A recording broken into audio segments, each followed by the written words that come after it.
The Occult Detective, a short story collection, an introduction. The detective has been a mainstay of fiction writing ever since we can remember.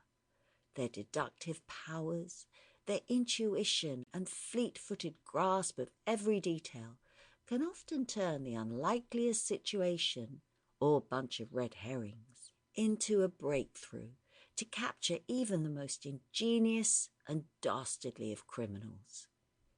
Here we take matters one stage further with a volume that covers the occult detectives. In many ways they are a class apart. Their ways of working with mysterious forces are both intriguing and exciting as they unmask situations and criminals either of this world or the next. It follows that this genre is also chock full of brilliant literary talents, from Algernon Blackwood to William Hope Hodgson, Rudyard Kipling and many others, some of whom have been unjustly forgotten over the decades, but whose rediscovery is very timely and very welcome. Carnacki the Ghost Finder, Number 1, The Gateway of the Monster, by William Hope Hodgson.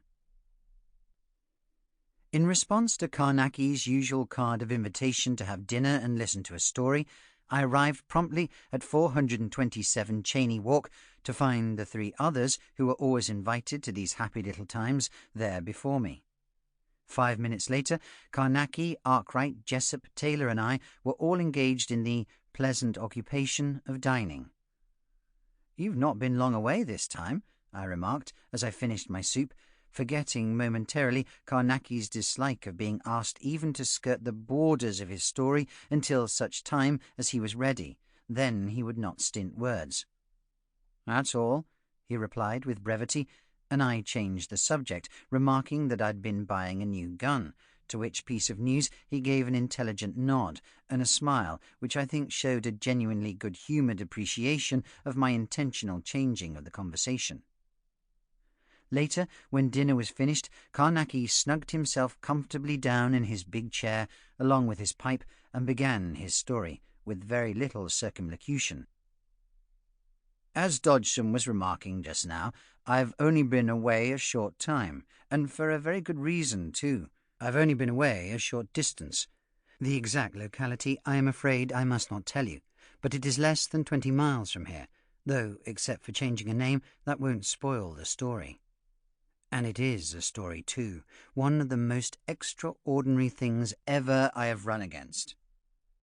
I received a letter a fortnight ago from a man I must call Anderson, asking for an appointment.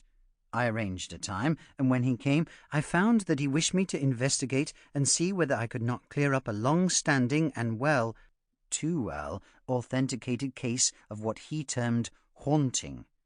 He gave me very full particulars, and finally, as the case seemed to present something unique, I decided to take it up. 2 days later, I drove to the house late in the afternoon. I found it a very old place, standing quite alone in its own grounds.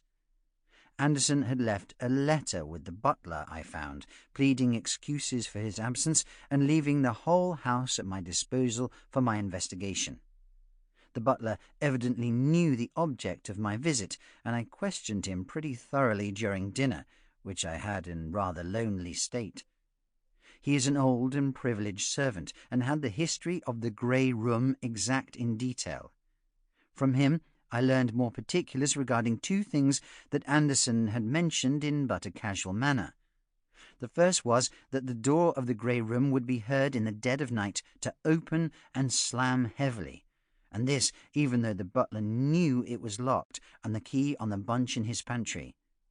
The second was that the bedclothes would always be found torn off the bed and hurled in a heap into a corner. But it was the door slamming that chiefly bothered the old butler. Many and many a time, he told me, had he lain awake and just got shivering with fright, listening, for sometimes the door would be slammed time after time, thud, thud, thud, so that sleep was impossible. From Anderson I knew already that the room had a history extending back Sample complete. Ready to continue?